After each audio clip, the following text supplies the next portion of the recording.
सही लोगों को हायर करना और टीम बनाना सबसे मुश्किल काम दिखता है। किसी भी कंपनी को रिप्रेजेंट करते हैं उसके लोग, उसकी टीम।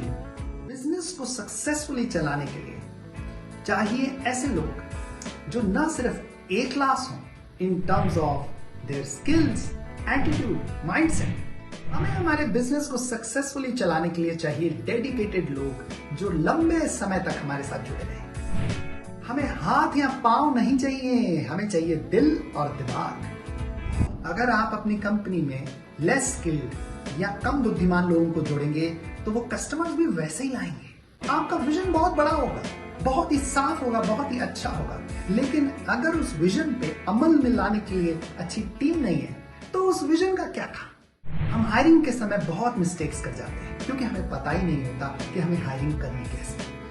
तो आइए इस वीडियो में हम देखेंगे कि कैसे किन बातों का ध्यान रखें ताकि हम एक क्लास टीम बना पाए।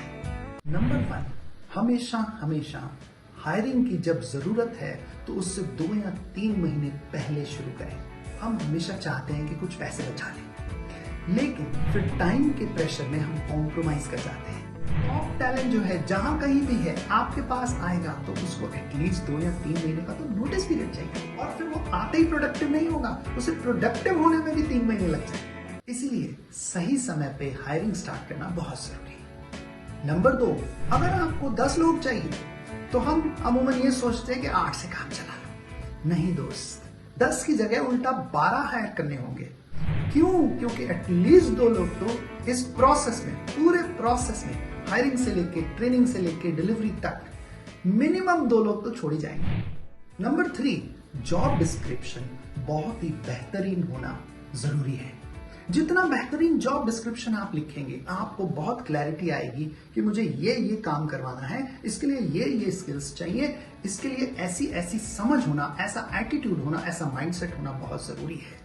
जब आप इसके प्रति क्लियर हो जाते हैं तो इसके बेसिस पे ही आप इंटरव्यू के लिए सही सवाल बनाएंगे। तो नंबर 4, सही सवाल होना बहुत जरूरी है और वो आपका काम आधा कर देंगे।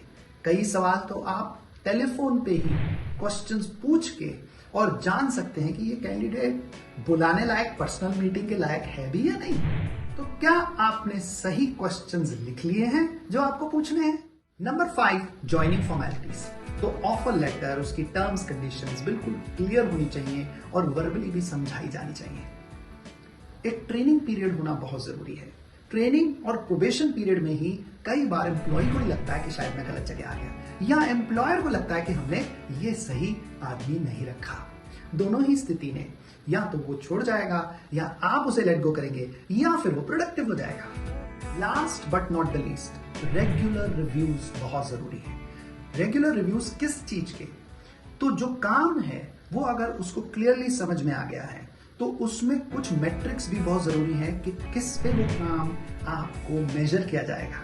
अगर वो भी डिफाइन है तो किस पीरियोडिसिटी, हफ्ते, 2 हफ्ते या हर महीने रिव्यू होगा, ये भी बताना जरूरी है। तो उसे मालूम होना चाहिए, तो वो प्रिपेयर्ड होगा, फुल्ली प्रिपेयर्ड होगा। तो रिव्यूज में जरूर ये डिस्कस करें कि ये मैट्रिक्स हैं और इसका ये लर्निंग कर्व होगा। डे 1 से वो सारे मैट्रिक्स मीट करना शुरू नहीं करेगा, तो उसको स्टेप अप टारगेट दें। फर्स्ट वीक में 20%, सेकंड वीक में 30%, फोर्थ वीक में 40%, धीरे धीरे उसे 100% पे आने का मौका दें। दोस्तों, आई होप ये टिप्स आपके लिए वैल्यूएबल थे। कोई भी राइट हायरिंग का प्रोसेस एक्चुअली एक्सपीरियंस से ही आता है। आप देख पाते हैं कि ये कैंडिडेट शायद मुझसे सच नहीं बोल रहा, शायद ये मुझसे बस बड़ी बड़ी बातें करके कन्विंस करने की कोशिश कर रहा है। तो ऐसे इनऑथेंटिक इंसान से बचें। और एक फाइनल टिप जो मैं आपको देना चाहूंगा, जो मेरे लिए बड़ी कारगर साबित हुई है, वो है इनफॉर्मल रेफरेंस चेक।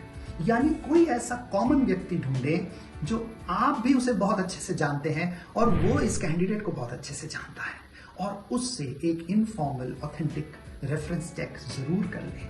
आपको दूध का दूध, पानी का पानी हो जाएगा कि ये वाकई अच्छा है या नहीं। दोस्तों, बिजनेसेस से related relevant burning issues, challenges, pain areas के ऊपर मैं वीडियो बनाता रहता हूं, और किस टॉपिक पे आप मुझसे सुनना चाहेंगे कुछ सॉल्यूशंस या टिप्स, ये मुझे जरूर बताएं। Thank you.